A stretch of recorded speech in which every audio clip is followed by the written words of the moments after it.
নমস্কার সবাইকে। প্রতিদিন একটা করে টোটকা আপনাদের সাথে শেয়ার করি। আজকে টোটকাটা হলো রাহুকে নিয়ে। রাহু একটা ছায়া গ্রহ। রাহু এলে সর্বনাশ হয়ে যায়, মাথা ভ্রষ্ট হয়ে যায়।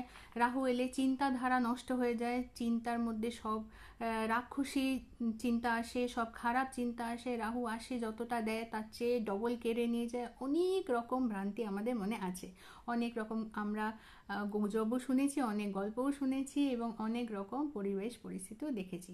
এমন নয় যে সবার ছকের মধ্যে, মানে কুণ্ডলির ছকের মধ্যে, কুষ্টির ছকের মধ্যে সবার রাহু খারাপ থাকে। কারো কারো তো অত্যন্তই ভালো থাকে।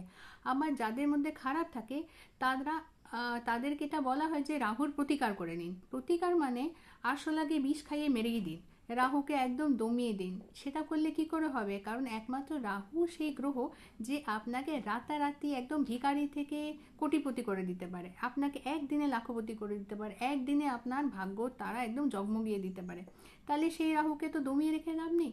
আচ্ছা, যদি এমন করা যায় যে সেই রাহুকে আমরা আমাদের ফেভারে করে নিতে পারি, তাহলে সেটাই করা যাক। তার জন্য আমি আপনাদেরকে 3টে রেমেডি শেয়ার করছি যাতে রাহু আপনার ফেভারে হবে। প্রথম রেমেডিটা কি? প্রত্যেক বুধবার আর শনিবার করে নিজেদের বাথরুম পরিষ্কার করুন। এখন সবার বাড়িতে কাজের লোক আছে, জমাদার আছে, এইসব করতে আমাদের কারোরই দরকার পড়ে না। কিন্তু স্নান করার পর নিজে নিজে বাথরুমটা একটু ওয়াইপার মেরে নিলেন, কি একটা দিনের জন্য ওয়াশ বেসিন বা আপনাদের টয়লেট কিউবিকেলটাকে একটু নিজে হাতে পরিষ্কার করে নিলেন। দরকার নেই আপনাকে ঘষে ঘষে একদম সাদা চকচকে করতে হবে, কারণ ওটা আমাদের এমনি পরিষ্কার থাকে। কিন্তু আপনার ইন্টেনশনটা ওটা একটু পরিষ্কার করার, সেটুকু করে দেখুন, আপনি প্রচুর উপকৃত হবেন।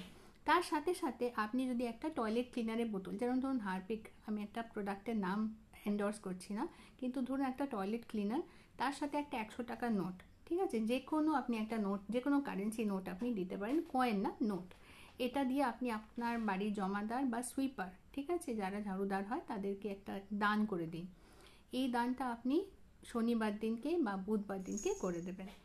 শুধু 4টেই করে দেখুন, আপনি আপনার লাইফে চেঞ্জ দেখতে পাবেন। এটা আপনার দ্বিতীয় রেমেডি ছিল। তৃতীয় টোটকাটা কি?